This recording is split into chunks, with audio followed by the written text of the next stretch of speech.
नमस्कार, मैं अंजलि मिश्रा। स्वागत है आपका हमारे चैनल में।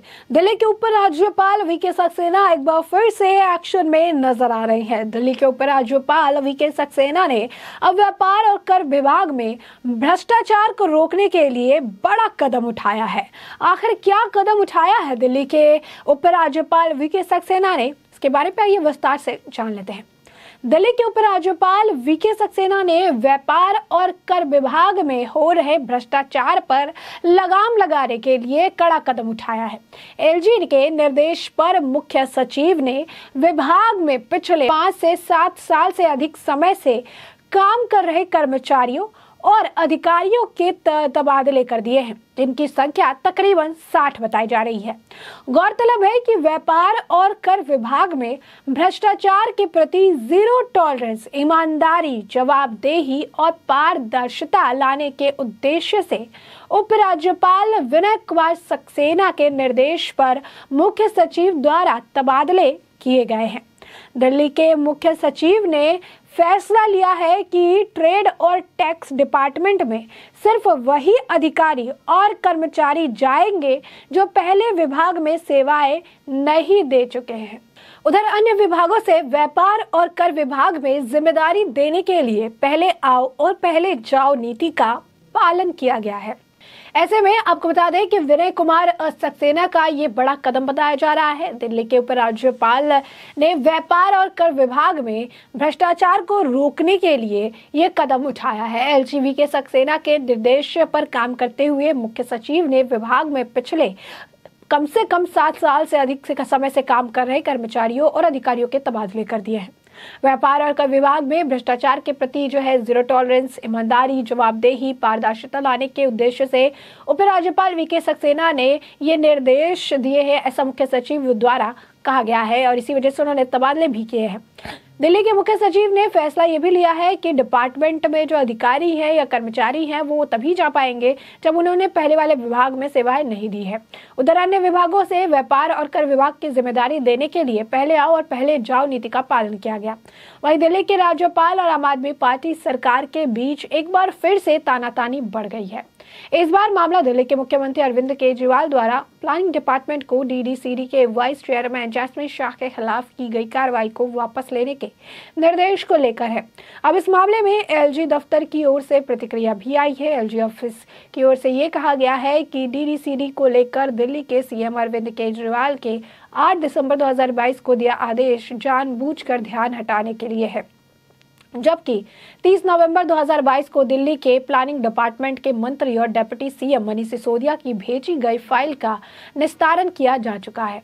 दिल्ली के मुख्यमंत्री और अरविंद केजरीवाल की फाइल में योजना विभाग के 17 नवंबर 2022 के जैस्मिन शाह को डीडीसीडी के उपाध्यक्ष जैस्मिन शाह के रूप में कार्य करने और उसके बाद की सुविधाओं का लाभ उठाने से प्रतिबंधित करने के आदेश को वापस लेने के लिए कहा गया था। तो ये पूरा मामला क्या है, इसके बारे में भी जानिए। आपको बता दें कि दिल्ली की प्लानिंग डिपार्टमेंट ने एलजी वीके सक्सेना के निर्देश पर 17 नवंबर को डीडीसीडी के उपाध्यक्ष जैस्मिन शाह के ऑफिस और सुविधाओं के इस्तेमाल पर रोक लगा दी थी। सिविल लाइंस के एसडीएम ने जैस्मिन शाह के दफ्तर को सील कर दिया था। सीएम अरविंद केजरीवाल ने प्लानिंग डिपार्टमेंट को 8 दिसंबर को एक आदेश जारी कर 17 नवंबर को जारी आदेश वापस कर लेने का निर्देश दिया था। अब उपराज्यपाल की ओर से इसे असंवैधानिक कदम करार दिया गया है और ये सारी टिप्पणियां वो की जा रही है। तो साफ तौर पर वीके सक्सेना की तरफ से ये बड़ी कार्रवाई देखने के लिए मिली है। भ्रष्टाचार के खिलाफ उनकी जो जीरो टॉलरेंस की नीति है उसी के तहत उन्होंने ये कार्रवाई की है। और ये भी देखने वाली बात है, जब से जो नए एलजी की नियुक्ति हुई यानी वीके सक्सेना जब से दिल्ली के उपराज्यपाल बने, उसके बाद से अरविंद केजरीवाल उनके सरकार के खिलाफ कई सारे भ्रष्टाचार के मामले उजागर भी हुए और सामने भी है। कारण बड़ा ही स्पष्ट था। कारण यही था कि वीके सक्सेना द्वारा कई सारी बहुत दिन से पेंडिंग जो मामले थे उन मामलों को उठाया गया और जहां भी उन मामलों में उन्हें गड़बड़ी नजर आई तो उन्होंने सीधा सीबीआई जांच के आदेश जारी कर दिए या इसे जांच के दायरे में डाल दिया, जिसके बाद कई सारे मामलों को लेकर जांच चलते रहे, चाहे वो डीटीसी बस को लेकर हो, शराब घोटाले का मामला हो या फिर कई और जो मामले आते रहे हैं। और यही कारण है कि आम आदमी पार्टी केजरीवाल और विनय कुमार सक्सेना के बीच में हमेशा तानातानी जो है वो देखने के लिए मिलती है। कभी जो है विनय कुमार सक्सेना द्वारा रोक टोक किए गए पत्र को लेकर अरविंद केजरीवाल से लव लेटर बताते हैं और ये कहते हैं कि जितना मुझे एलजी जी डांटते हैं उतना तो मेरी बीवी भी मुझे नहीं डांटती है, लेकिन वो हर चीज़ में हमें बोलते रहते हैं, टोकते रहते हैं। कई बार वीके सक्सेना पर केंद्र सरकार से साथ मिलकर काम करने का भी आरोप लगाया गया। उनके खिलाफ भी कई सारे भ्रष्टाचार के आरोप लगाने का प्रयास आम आदमी पार्टी की तरफ से किया गया। दुर्गेश पाठक द्वारा भी कई सारे मामले उठाए गए, लेकिन बिना सबूत के लगाए गए आरोप निराधार साबित हुए और इसके बाद फिर उनके खिलाफ भी एक्शन देखने के लिए मिला। तो साफ तौर पर आम आदमी पार्टी और विनय कुमार सक्सेना के बीच में तानातानी का माहौल जो है लगातार देखने के लिए मिलता है।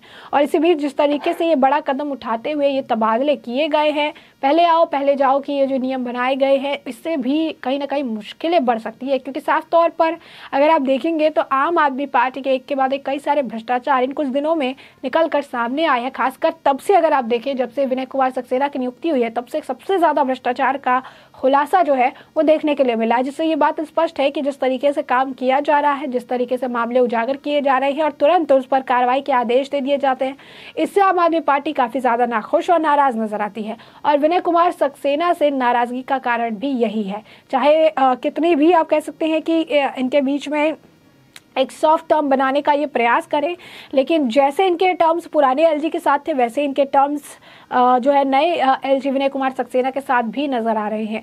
और इसीलिए विनय कुमार सक्सेना ने एक बार एक टिप्पणी भी की थी। उन्होंने यही कहा था कि इन्हें बस इस बात की तकलीफ है कि मैं अपना काम सही ढंग से कर रहा हूँ, इन्हें बस इस बात की तकलीफ है कि मैं जहाँ गलत लगता है उसके बारे में दिल्ली की जनता को जानकारी देता हूँ, जहाँ पर भी मुझे गलत नजर आता है उसके लिए मैं उसकी जाँच बिठाता हूँ। और यही कारण है कि आम आदमी पार्टी को मैं पसंद नहीं आता हूँ। उन्हें लगता है मैं केंद्र के लिए काम कर रहा हूँ, लेकिन मैं दिल्ली की जनता के लिए काम कर रहा हूँ। मेरा कोई पॉलिटिकल इंटरेस्ट नहीं है, बल्कि मैं सिर्फ और सिर्फ दिल्ली की जनता का भला चाहता हूँ। और यही कारण है कि दिल्ली की जनता के सामने सच और सटीक चीजें सामने रखने की मेरी जिम्मेदारी है और वही जिम्मेदारी मैं निभाता हुआ नजर आ रहा हूँ। और ऐसे में अब आप देख सकते हैं कर डिपार्टमेंट को लेकर ये जो बड़ा हेरफेर है वो दिल्ली एलजी द्वारा किया गया है। अब दिलचस्प बात ये रहेगी कि इस पर भी आम आदमी पार्टी की क्या प्रतिक्रिया रहेगी, ये देखना बाकी है। क्योंकि विनय कुमार सक्सेना द्वारा उठाए गए कदम पर लगातार अगर आप देखेंगे तो आम आदमी पार्टी प्रतिक्रिया देती नजर आती है। कभी उनके ऊपर दोष मढ़ती है, कभी केंद्र सरकार, कभी भाजपा के लिए काम करने का आरोप लगाती है, कई तरह की जो है बयानबाजी उनके ऊपर की जाती है, उनके परिवार पर भी टिप्पणियां की जाती है।